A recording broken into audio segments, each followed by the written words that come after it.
২১ বছরেও সুষ্ঠু বিচার হয়নি খুলনা প্রেস ক্লাবের সাবেক সভাপতি সাংবাদিক মানিক শাহ হত্যার। সহকর্মী ও স্বজনরা বারবার বিচার চেয়েও পাননি। বুধবার ১৫ ডিসেম্বর মানিক শাহর হত্যাবার্ষিকীতে বিচারের দাবিতে রাস্তায় নেমেছিলেন তার সহযোদ্ধারা।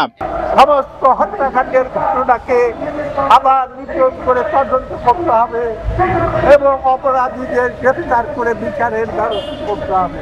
প্রখ্যাত সাংবাদিক মানিক শাহকে ২০০৪ সালের এই ১৫ জানুয়ারি খুলনা প্রেস ক্লাবের সামনে নৃশংসভাবে হত্যা করা হয়েছিল। আজ এত বছর হয়ে গেলেও সেই মানিক শাহর হত্যার প্রকৃত বিচার হয়নি। প্রকৃত হত্যাকারী এবং নেপথ্যের যারা ছিল তাদেরকে খুঁজে বের করা হয়নি। আজকে আমরা তারই প্রতিবাদে এবং মানিক শাহর প্রকৃত হত্যাকারীদের গ্রেপ্তার, বিচারের দাবি এবং এই হত্যা মামলার পুনঃতদন্তের দাবিতে এখানে মিলিত হয়েছে। মানিক শাহ হত্যাকাণ্ডের ন্যায় বিচার নিশ্চিত না হলে এই দেশের সাংবাদিকরাও নিরাপদ নয় বলে মন্তব্য করেন বাংলাদেশ কমিউনিস্ট পার্টির সিপিবির সাধারণ সম্পাদক রুহিন হোসেন প্রিন্স। মানিক শাহর মতন একজন অকুতোভয় সাংবাদিকের হত্যাকাণ্ড যদি হত্যাকাণ্ডের ন্যায় বিচার যদি নিশ্চিত না হয়, তাহলে দেশের সাংবাদিক সমাজ, গণমাধ্যম কর্মীরা মোটেও নিরাপদ নয়। এই হত্যাকাণ্ডের পর আমরা দেখেছি বিভিন্ন সময় সাংবাদিকরা নির্মমভাবে নিহত হয়েছে, নির্যাতিত হয়েছে, এখনো হচ্ছে।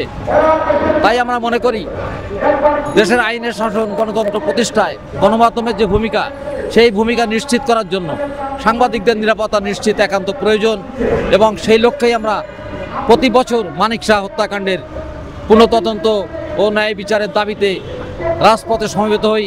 এই আন্দোলন আমাদের ততদিন চলবে যতদিন না পর্যন্ত কোনো সরকার আমাদের দাবি মেনে না নেবে। মানিক শাহ হত্যাকাণ্ডের একটি সঠিক তদন্ত হোক এবং পুনঃতদন্ত হোক এবং ন্যায় বিচার হোক।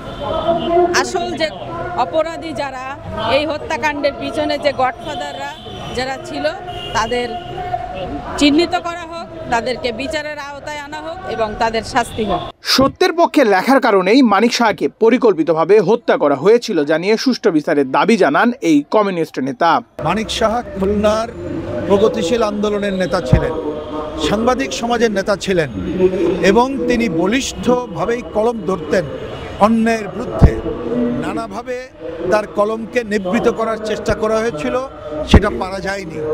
আমরা জানি ওই সময়ের সাম্প্রদায়িক শক্তি, মুক্তিযুদ্ধ বিরোধী শক্তি এবং এই যারা শোষক গোষ্ঠী, তাদের পক্ষের শক্তি মানিক শাহর বিরুদ্ধে নানা ধরনের চক্রান্ত করেছিল। তারাই প্রকৃতপক্ষে একজোট হয়ে মানিক শাহকে হত্যা করেছিল বলেই খুলনার মানুষের ধারণা। কিন্তু আমরা ক্ষোভের সাথে লক্ষ্য করছি আজ ২৪ বছর হয়ে গেলেও মানিক শাহর হত্যার বিচার হয়নি। আজকে তাই আমাদের অন্যতম অঙ্গীকার হলো মানিক শাহর হত্যার যেমন বিচার করতে হবে, একই সাথে সাংবাদিকদের কলমকে কোনোভাবে স্তব্ধ করা যাবে না। ২০০৪ সালের ১৫ জানুয়ারি খুলনা প্রেস ক্লাব থেকে রিকশায় করে আহসান আহমেদ রোডের বাড়িতে ফেরার সময় ক্লাবের অদূরে বোমা হামলায় নিহত হন মানিক শাহ।